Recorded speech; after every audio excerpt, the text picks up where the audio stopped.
Oke, selamat pagi kawan-kawan. Bagaimana kabarnya? Semoga senantiasa sehat. Hari ini hari Rabu, saya mau berangkat ke Pengadilan Negeri Jakarta Timur. Hari ini ada agenda sidang, yaitu bukti tambahan. Sidang kali ini berbeda dengan sidang permohonan yang sebelumnya kita daftarkan itu. Hari ini itu adalah perdata gugatan. Sidang yang sudah berjalan sebelumnya memang saya tidak masukkan ke dalam video gitu. Jadi agenda hari ini adalah bukti tambahan. Setelah bukti tambahan, apabila tidak ada lagi bukti tambahan, maka akan masuk kepada kesimpulan dari masing-masing pihak. Setiap pihak memberikan kesimpulan. Setelah itu barulah putusan. Nah, sedangkan untuk permohonan penetapan wali yang sebelumnya ada di video saya, kita juga masih menunggu penetapan atau putusan dari Pengadilan Negeri Jakarta Timur, tapi belum tahu kapan. Karena saya cek di SIPP Jakarta Timur. SIPP itu Sistem Informasi Penelusuran Perkara Jakarta Timur. Jadi kita bisa lihat di situ jadwal sidangnya, nama para pihaknya gitu ya. Di situ masih belum update. Terakhir itu masih tanggal 8 Februari itu kesimpulan, padahal kita sudah sampaikan. Jadi ini kita masih menunggu update dari Pengadilan Negeri Jakarta Timur kapan putusan atau penetapan atas permohonan wali yang kita sampaikan sebelumnya.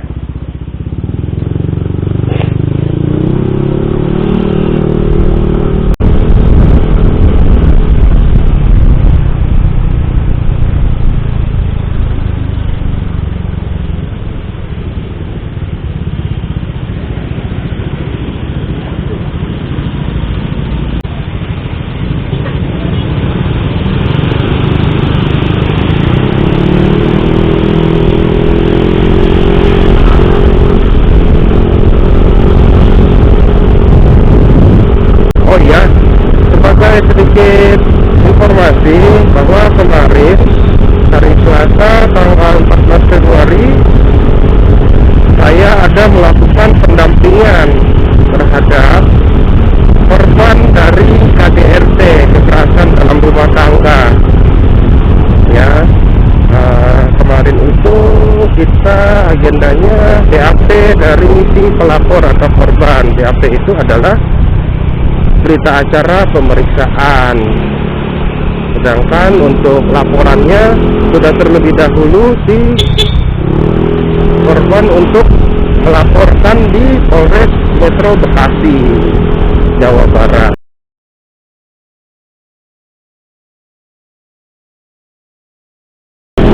Saya tidak bisa terlalu detail untuk menyampaikan alasan dari KDRT itu, tapi garis besarnya adalah telah terjadi kekerasan rumah tangga dari klien saya.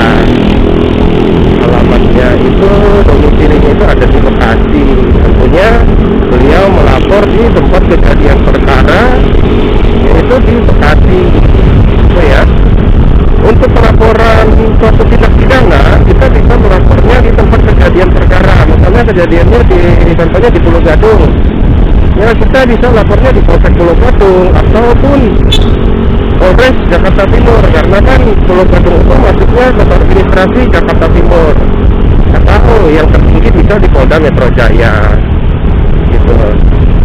Nah, bagi teman-teman, terkhususnya laki-laki pria, bapak-bapak, ya semualah, ya hargailah, hargai, sayangi pasangan kita semarah-marahnya,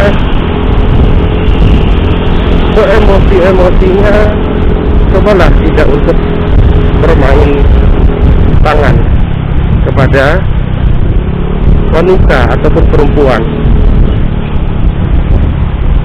Begitu juga dengan para kaum perempuan, menghormati, menghargai suaminya.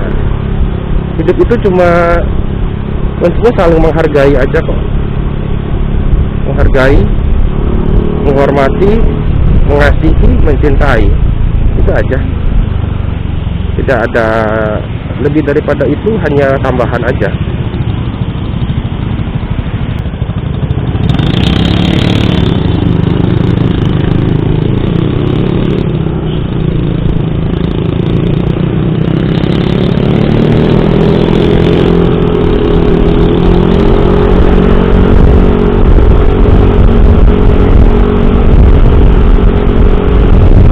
Kekerasan dalam rumah tangga itu tidak hanya terjadi atau dilakukan oleh suami kepada istri atau istri kepada suami. Orang tua kepada anak juga bisa, ya. Cuma pada umumnya yang sering terjadi adalah kekerasan dalam rumah tangga itu dilakukan oleh suami kepada istri. Nah, apa ya? Klien-klien ini setelah saya telusuri, saya selidiki, itu orang yang baik, istri yang baik. Dia sudah menahan rasa sakit itu selama kurang lebih 4 tahun, 3 sampai 4 tahun. Mulai dari anak pertama sampai anak ketiga yang baru lahir. Mulai dari anak pertama dia sudah menerima kekerasan secara fisik. Tentunya adanya kekerasan secara fisik akan berpengaruh kepada psikis atau psikologi daripada si korban. Ya, seperti itu. Hati-hati loh, kekerasan dalam rumah tangga itu diatur di dalam pasal 44 Undang-Undang Nomor 23 Tahun 2004 tentang kekerasan dalam rumah tangga atau KDRT.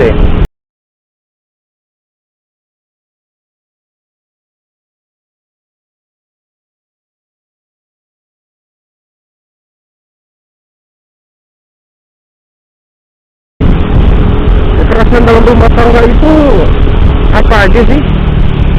Bagian-bagian dari kekerasan rumah tangga itu terbagi atas beberapa bagian. Yang pertama itu adalah kekerasan secara fisik. Yang kedua, kekerasan secara psikis atau psikologi. Yang ketiga, kekerasan secara seksual.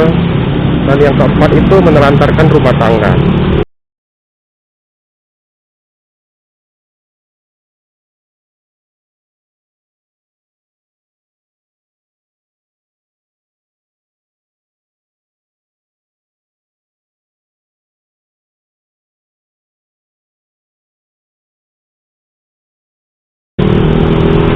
Nah, bagaimana dengan ancaman hukumannya, teman-teman? Ancaman hukuman daripada kekerasan dalam rumah tangga itu bervariasi. Ada beberapa aspek yang mempengaruhinya. Kekerasan rumah tangga yang mengakibatkan kekerasan fisik, apakah itu luka ringan, itu bisa diancam dengan pidana penjara 5 tahun penjara. Seperti itu. Sedangkan untuk luka berat, korban yang mengalami luka berat di dalam kekerasan dalam rumah tangga, itu ancaman hukumannya 10 tahun penjara.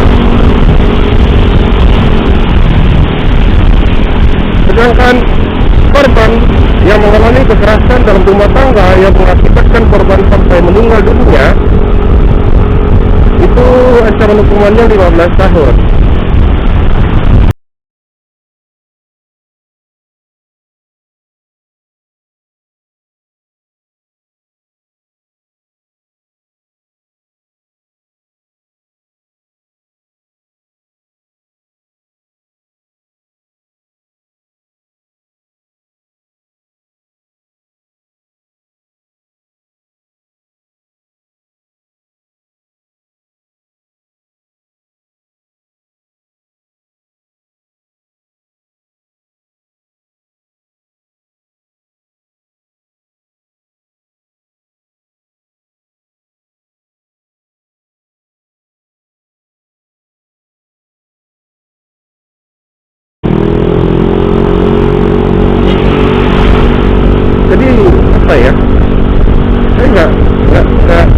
ngomong, nggak habis pikir gitu loh.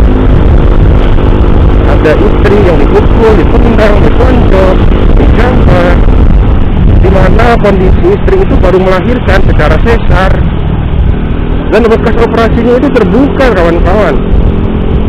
Perutnya itu jadi bolong, diakibatkan kekerasan yang diterima daripada si istri dan dilakukan oleh suaminya. Nah, itu hati nuraninya kemana? Kita ini semua lahir dari rahim seorang wanita loh, rahim seorang perempuan loh. Tidak ada satu manusia pun di dunia ini yang tidak lahir dari rahim seorang wanita. Itu perlu diingat. Jadi bagi laki-laki, saya juga laki-laki, kalau kita punya jabatan, kita punya uang, kita punya sesuatu yang mungkin lebih daripada orang lain, jangan pernah kita sombong. Jangan pernah kita tidak menganggap pasangan kita gitu. Karena orang terdekat di dalam rumah tangga itu adalah pasangan kita, baik itu istri maupun suami. Oke teman-teman ya, ini sudah mau sampai di Pengadilan Negeri Jakarta Timur. Kita mau masuk dulu. Tentunya saya tidak bisa ambil video di dalam. Terima kasih. A few moments later. Oke kawan-kawan, kita sudah selesai sidang. Kita mau pulang. Hari ini agenda alat bukti tambahannya sudah selesai, sudah diserahkan kepada hakim dan masing-masing pihak. Kemudian agenda berikutnya adalah kesimpulan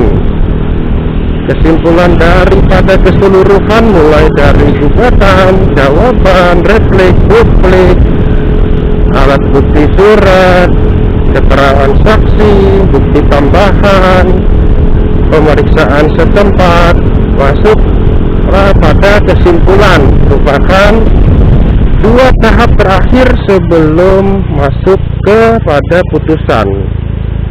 Nah, kesimpulannya itu ditetapkan sama hakim nanti tanggal 1 Maret 2023. Jadi ditunda 2 minggu. Masing-masing pihak diberikan kesempatan untuk membuat kesimpulan dalam kurun waktu 2 minggu. Jadi kita masih ada waktu 2 minggu untuk menyusun secara detail, secara baik, sesuai dengan fakta-fakta persidangan dan bukti-bukti yang sudah ada. Sekarang kita mau pulang, kita mau ngejar waktu karena saya mau ngantar anak ke sekolah. Dia masuk jam 1, mana hujan lagi, gerimis. Oh ya, soal permohonan penetapan wali yang saya katakan sebelumnya atau ada pada video saya sebelumnya, tadi kita sudah menemui bagian informasi dan kata beliau ditunda juga 2 minggu dari hari Rabu tanggal 8 Februari kemarin. Tapi panitera penggantinya lupa untuk mengupdate informasinya ke dalam SIPP tadi, sistem informasi penelusuran perkara. Makanya di dalam SIPP itu masih tertera jadwal sidangnya tanggal 8 Februari teman-teman. Tadi setelah ditanya di bagian informasi, dan bagian informasi membantu untuk menghubungi panitera pengganti, beliau mengatakan mohon maaf, beliau lupa mengupdate info jadwal sidang. Tapi tadi syukur sudah ada update-nya dan bisa dicek nanti di bagian SIPP. Itu tanggal 22 Februari 2023. Agendanya adalah penetapan. Nanti teman-teman akan tahu hasilnya apakah dikabulkan oleh hakim atau tidak. Kita berdoa sih dikabulkan ya, karena kasihan tinggal cucunya sendiri, ayahnya sudah meninggal, ibunya sudah tidak tahu kemana keberadaannya, jadi dia diurus oleh neneknya yang sebagai pemohon.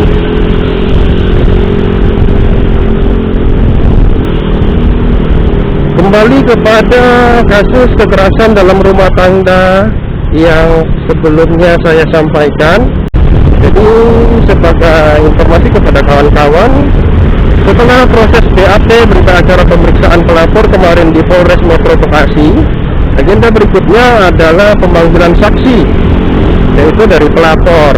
Banyak 2 orang saksi yang sudah kita sediakan.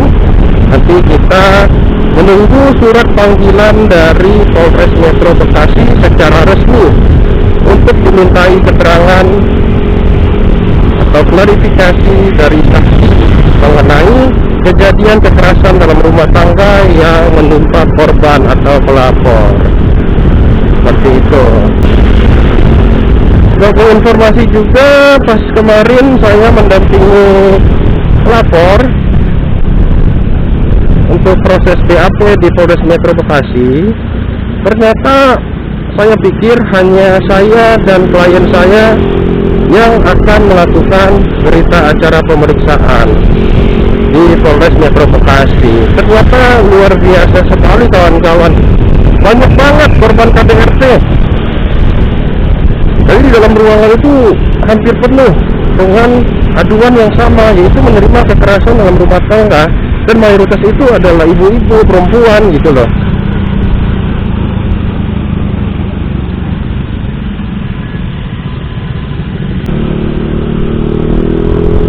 Sini kayaknya habis hujan deras, terus jalanannya basah. Tadi jalan dari pengadilan masih gerimis.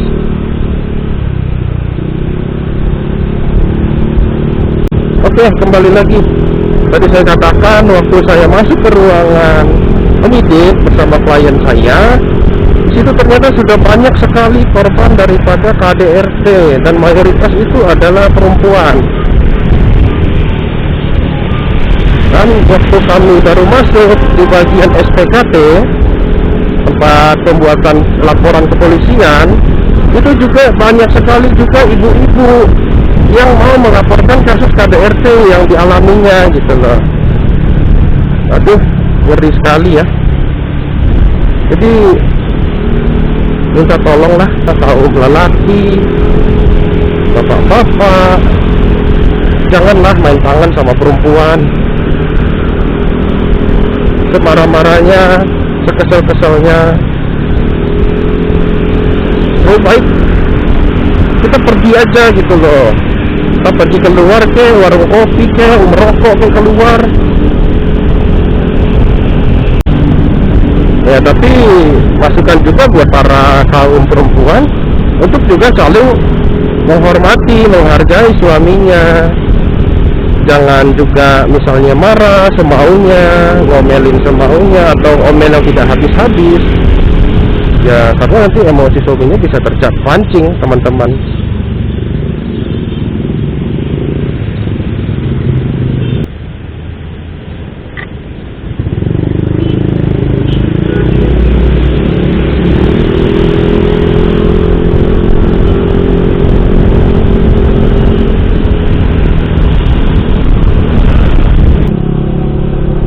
Bagi kawan-kawan yang ingin menanyakan perihal soal hukum, atau ada pertanyaan-pertanyaan, atau ada mungkin yang sedang mengalami suatu permasalahan dengan hukum, silakan ya teman-teman bisa nanti tanyakan di kolom komentar. Nanti saya akan usahakan memberikan jawaban yang sebaik mungkin. Jadi jangan segan-segan. Misalnya ada mungkin yang ingin mengetahui apa sih itu perbedaan hukum pidana sama hukum perdata, silakan. Jadi kita selain tugasnya untuk mendampingi klien, memberikan bantuan hukum, ya kita juga harus memberikan edukasi hukum sesuai dengan bidang atau keahlian yang kita miliki gitu loh. Karena kita terhitungnya juga adalah praktisi hukum. Ya. Oke, ini kita sudah masuk ke kompleks perumahan. Kita sudah mau sampai rumah. Kita mau siap-siap mau antar anak sekolah juga. Dia masuk jam 1. Sekarang jam 12.16. Masih sempat. Oke kawan-kawanku semua, terima kasih sudah mengikuti perjalanan saya mulai dari berangkat hingga sampai pengadilan hingga sampai ke rumah lagi. Terima kasih, sampai jumpa di video selanjutnya. Bye bye.